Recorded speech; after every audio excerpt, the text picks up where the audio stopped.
औज़ुबिल्लाहिमिनश्शैतानिर्रजीम बिस्मिल्लाहिर्रहमानिर्रहीम rabbi ज़िदनी इल्मा।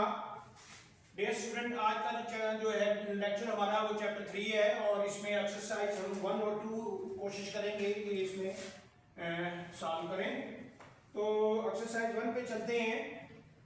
A schedule of a cost of goods manufactured shows materials used 3 lakh, direct labor 8 lakh, overhead cost 6 lakh 40,000, work in process ending inventory 1 lakh 40,000. Required calculate the rate of factory overhead to direct labor cost. तो यहाँ सबसे पहली requirement है rate of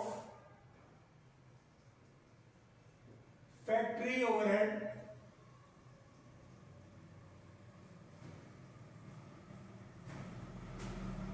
to direct labour cost. तो it mean यहाँ जो इसका formula हमारा बन गया है कि FOH divided by direct labour cost. तो कॉस्ट है, इसको मल्टीप्लाई बाय 100 तो that will be converted into percentage. तो यहाँ अगर हम देखें तो FOH जो हमारा ओवरहेड्स हैं वो है 6,40,000 है और डायरेक्ट लेबर कॉस्ट जो है इसमें गिवन है वो है 8 लाख। और इसको तो ये अगर हम इसकी कैलकुलेशन करें तो डिवाइड करके तो ये हमारे पास आ गया जी 80% आ गया इसकी कैलकुलेशन जब करते हैं हम। तो इट मीन्स कि अगर लेबर हमारी 100 है तो FOH हमारा 80 होगा। तो नेक्स्ट इसमें देखते हैं दूसरी रिक्वायरमेंट में determine the cost of material includes to work in process ending inventory assuming that the direct labor cost included in the inventory of work in process is 50,000. Second requirement में basically ये जो requirement है इसमें उसने हमें बताया है कि वर्क इन प्रोसेस जो है वर्क इन प्रोसेस जो एंडिंग इन्वेंटरी है, एंडिंग इन्वेंटरी वो है 1,40,000 1,40,000 ये। अब इसमें तीनों एलिमेंट्स शामिल हैं। 3 एलिमेंट्स कौन कौन से हैं? डायरेक्ट मटेरियल है, डायरेक्ट लेबर है और फैक्ट्री ओवरहेड है।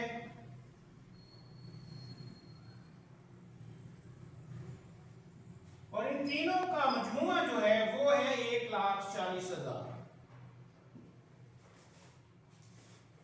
और यहां इसमें रिक्वायरमेंट में उसने बताया है कि इसमें जो हमारी लेबर है वो 50,000 है। ये जो लेबर है दैट इज 50,000। अब यहां ही देखें कि ये अगर लेबर यहां 50 है तो FOH कितना होगा? 80% इसका। तो ये 80% ले लेंगे इसका, 50 का 80%।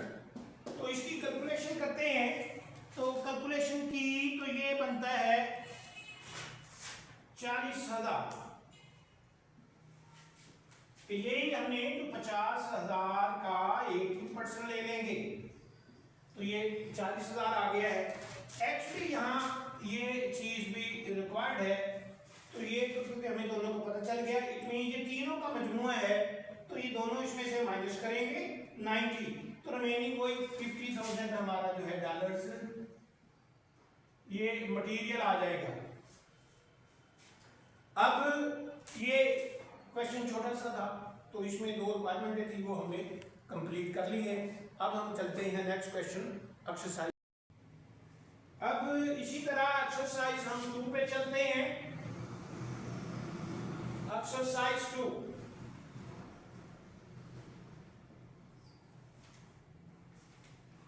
The payroll records of the EW grant company show payments of labor of 4 lakh of which 80,000 is indirect labor.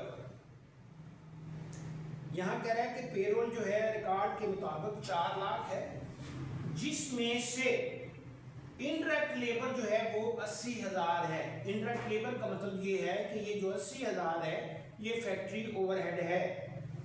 Material acquisition shows 3 lakh for material use. Material use हुआ है कह रहा है एक्विजिशन के मुताबिक 3 लाख का, of which 2,80,000 represent direct material, तो जिसमें से 2,80,000 जो है वो डायरेक्ट है। इट मीन बकाया जो 20,000 है वो इनडायरेक्ट है। तो इनडायरेक्ट मटीरियल ये भी हमारा एफओएच है। अदर मैन्युफैक्चरिंग एक्सपेंसेस टोटल हैं 1,24,000। Finished goods on hand at the end of the period are stated at cost 1,76,000, of which 40,000 is direct material cost. पहले क्वेश्चन में हमने जो वर्किंग प्रोसेस एंडिंग इन्वेंटरी ली थी, तो इस दूसरे में वो फिनिश गुड्स की इन्वेंटरी ले रहा है, तो उसमें भी तीनों एलिमेंट्स शामिल है, मटेरियल, लेबर और एफओएच। तो इट मीन्स कि यहाँ मटेरियल उन्होंने दे दिया है तो 40 है, तो बकाया जो है वो रिमेनिंग वो लेबर और एफओएच है। FOH is allocated on the basis of the direct labour cost. Determine the amount of direct labour and the factory overhead in the finish goods. तो यहाँ वो कह रहा है कि अमाउंट ऑफ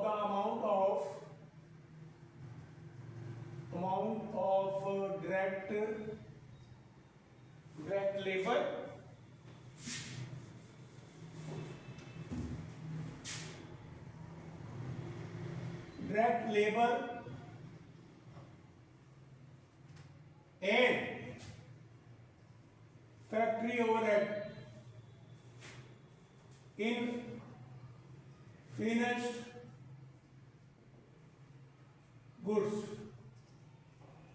तो बेसिकली इसमें हमने जो है लेबर और एफर्ट्स को कैलकुलेट करना है। इसमें क्या है, तो यहाँ अगर हम देखते हैं तो इसमें हमारे पास जो है फिनिश गुड्स जो है, फिनिश गुड्स एंडिंग इन्वेंट्री जो है, इस वक्त एंडिंग इन्वेंट्री जो है हमारे पास, इसमें अब हम देखते हैं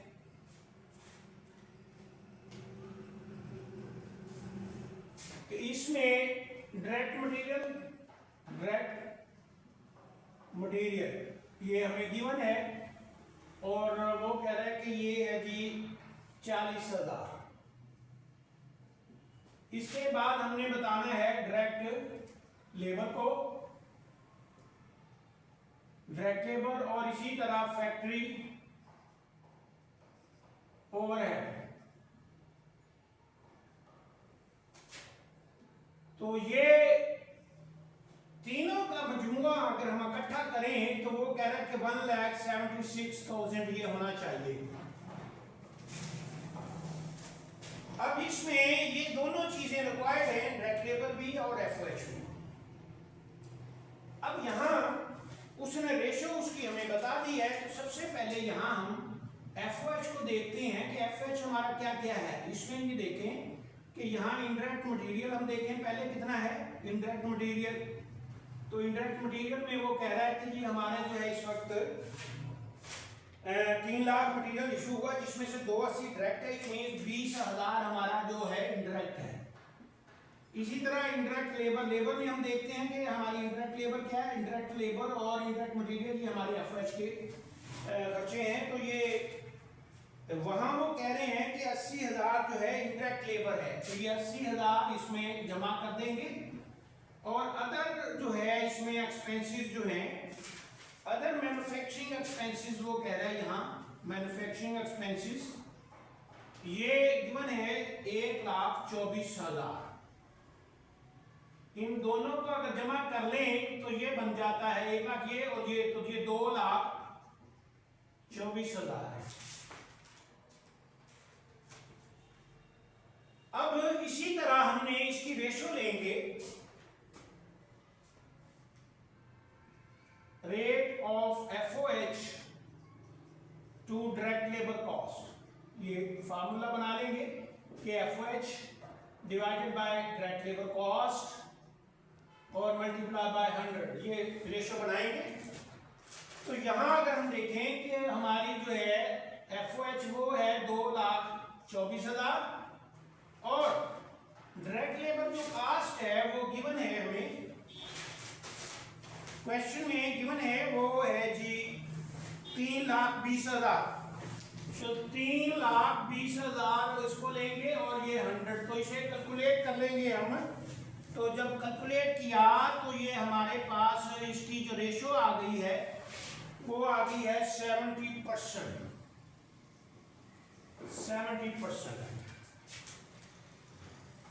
अब अगर हम इसमें से जो है 176 में से 40 को माइनस कर लें तो ये आ जाता है 1,36,000। ये सीसी आ गया हमारे पास। अब ये लेबर 100% है, ये 70% है। इट मींस कि ये जो है डायरेक्ट लेबर अगर हम यहाँ कैलकुलेट करें तो 1,36,000 को हम 170 पे डिवाइड कर दें और 100 से मल्टीप्लाई कर लें तो ये डायरेक्ट लेबर निकल आएगी। तो ये कैलकुलेट किया हमने, तो ये कैलकुलेट करने से जो हमारी लेबर है ये 80,000 आ गई। इसी तरह FOH लेंगे और ये 70% और किसका 80,000 का, तो ये इसको मल्टीप्लाई कर देंगे 80 से तो ये आ जाएगा 56,000। तो ये 56,000 आ गया। तो ये दोनों को जमा करें तो वही 136 आ जाएगा। इनको उठा के यहाँ लिख देंगे 80,000 और ये 56,000, तीनों को जमा कर लें तो ये 1,76,000 आ जाएगा। तो ये क्वेश्चन 2 जो था इसमें ये चीजें रिक्वायर्ड थी तो वो हमने यहाँ कैलकुलेट की हैं। मजीद अगर कोई इसमें आपको कोई प्रॉब्लम आ रहा है तो वो डिस्कस करें, कमेंट्स में बताएं, उसको मजीद इंशाल्लाह डिस्कस कर लेंगे। Thank you ji.